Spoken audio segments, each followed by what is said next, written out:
new hub. Big head's not in your view here.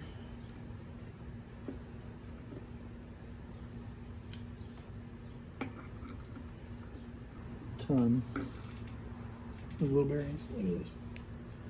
I don't know how you can see that. But there is just a ton of those guys. Okay. Problem I'm having is, yeah, those don't seem to be springing back like they should. So these little pawls